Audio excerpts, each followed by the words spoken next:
I met a gypsy. People prey on the fact that we would do this for free. Yeah, they know we're slightly mental, you know. We're still going to do it. It's true, but like back before I was racing, like Palmer and PE and all that, maybe not PE, but I know that like Palmer was on $1 million deal, you know, and that's just the sort of money we'd never see nowadays. Like, who was that through? Who was that deal through? Like, who was I that? can't remember. Maybe I really can't remember, but they were like they were like car sponsors and because they had like Kia and Nissan and Nokia and all that. I think I'm gonna sound silly now, but was it like Muddy Cats or something? Oh, Mad Cats. Mad Cats, there we go. Yes. The Iron Horse team. But that was probably after, actually. But there was an era where they got paid a shit ton of money.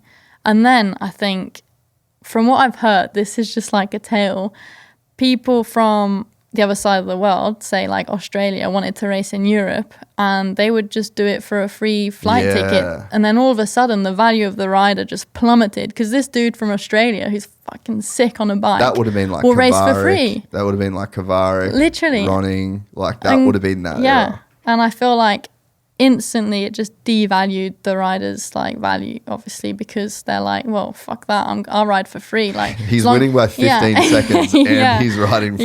They're like, if you get me to the other side of the world and I can ride my bike, sweet. Yeah. And I think just since then it's been like a slow slope to try and value riders again to what they're worth. Yeah, and mountain biking's so interesting in the way that there's so many fucking mountain bikes.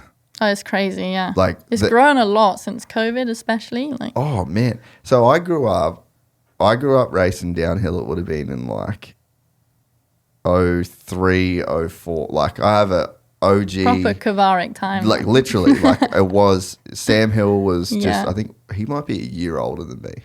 Sam Hill was a junior. I was a junior in Oz. Yeah. Like you had Kavarik, you had Rennie, you had Ronning, Manar, Petey. So like that was the era that I grew up in, and there was like 7, 8, 9 bike companies. You had like Kona, Intense, GT, and they were probably running a certain frame and just stickering there it up. was, there was. The Mongoose was an Intense, and you know, like. So I think everything was intense. Basically back then. Yeah. But so there was not that many bikes. Like there was only a few companies. Granted, there wasn't as many people riding mountain bikes. But man, nowadays I'm so out of touch. I could not. There's like a new frame company or a new like that. And I'm like, how is that? Have I been gone that long? Like have I been not paying attention long enough to miss 85 bike manufacturers? And so it's mountain biking is weird in the sense, so to draw like a moto comparison, right, there's like 6 manufacturers that you could ride for, and well, I only know 2 of them, I think. So you got your Honda, Kawasaki, Yamaha, Suzuki, KTM. Now there's 3 different kinds of KTMs basically, but so because there's all these people riding those bikes and there's only a few that the person, like a consumer, can actually choose from, the pie ends up getting divvied out in a way different way. It's like I've never really explained this, so you're going to have to work with me. But it's like there's only so many companies that you can ride for. Mm-hmm. So there's only so many seats.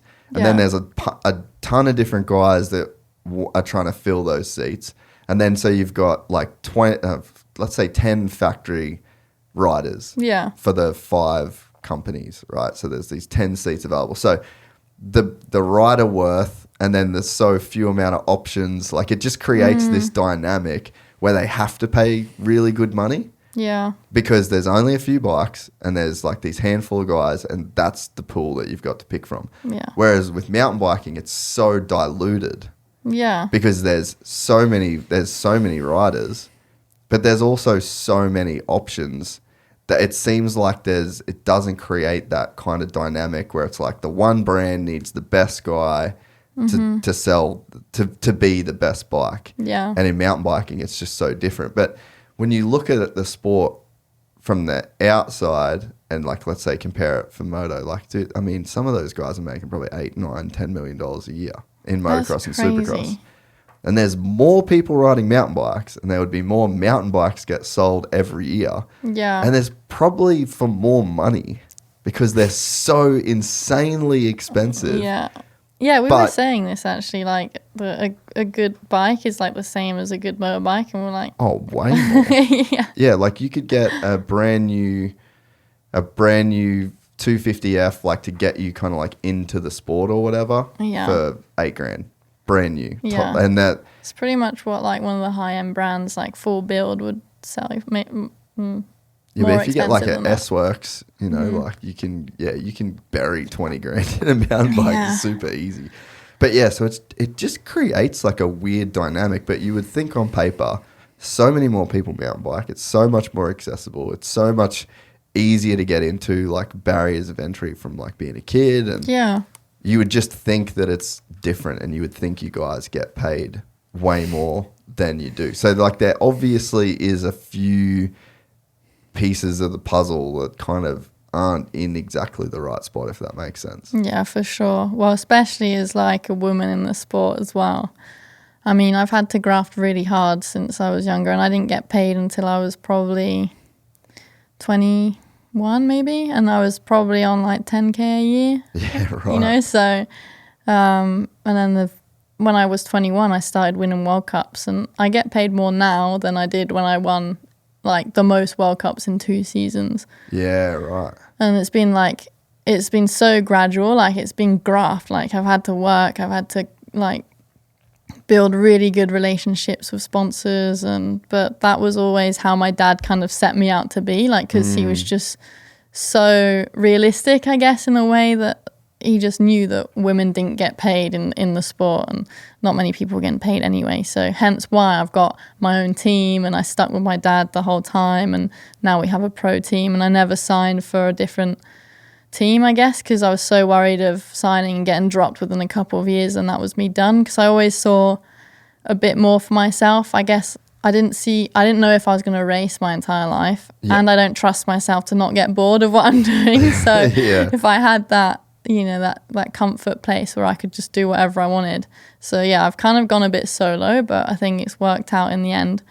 And, you know, I do think it's getting better, but you see people riding, you know, for free on like, well, probably not on pro teams, not anymore, but it's, you know, some teams, like we as a team, we don't have much money. We're on like 1/10 of the budget of what like another team that's a pro team parked up next to us. Yeah, right. And, you know, they've got millions invested. We don't see a figure like that at all. And we're trying to operate a 15 staff team.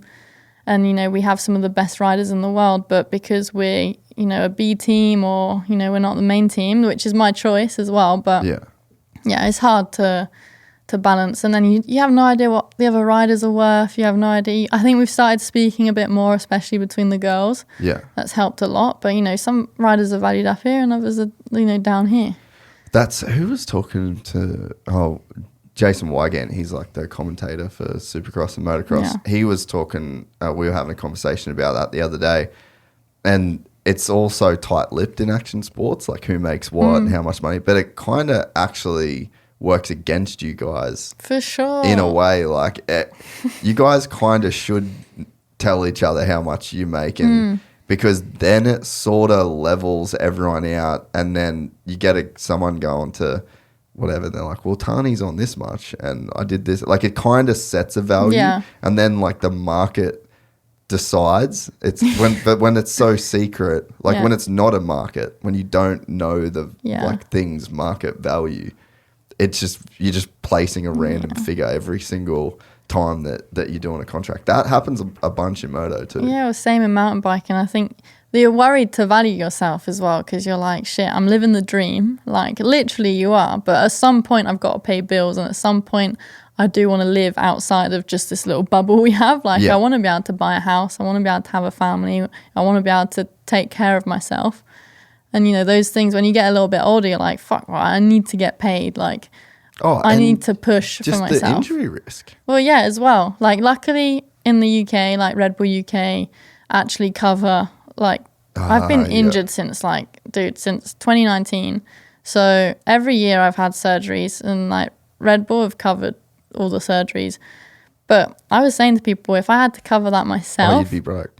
I'd be like 40k in debt, like more because my concussion, I did my own concussion stuff because I had to go abroad. So basically they cover anything in-house and through their own links, but if you go abroad, but I had to because I was like out of options. And that whole process cost me 20k. And that's like some of the guys' salaries who are on pro teams, you know, that's like, how are you meant to fork that out and then try and sell yourself to everyone saying like, I'm going to be back when you don't even believe it yourself? Yeah. So for someone like me that's got a good profile and got my own team, it was almost it's not easy. It was the hardest year of my life, but I was able to be like, navigate stuff myself and make my own decisions. Yeah. And everyone backed me up because I guess I'm valuable enough outside of racing. So my sponsors stood by me. And I I didn't lie, but there are times I was like, yeah, I'll be back. And I was like, I don't know if I'm going to be back riding. Like, fuck that. But then I'm like, geez, I imagine if you're 17, you've just signed a pro contract, you have a gnarly head injury, a head hit, it requires like 6 months off. That's the whole season done. And they're just going to try and fill you in. Like, oh, well, they didn't perform. We don't know what they're going to do next year. So out you go, in a new one comes. And that's it. Like, that's his career just done. Yeah. So I guess in a way, that's why I shared my process so much, to try and like, I don't know, just show to sponsors and people or riders that, yeah, it's not like it takes time, but you can be back to like fully functioning and like competitive again. We're excited to announce the launch of our new membership site, gypsytales.com, packed with exclusive content and perks that you won't find anywhere else. This is your chance to become a part of the Gypsy Gang. And as a special bonus, if you sign up to an annual membership, you'll be entered into the draw to win our custom-built TC125. Gypsy Gang.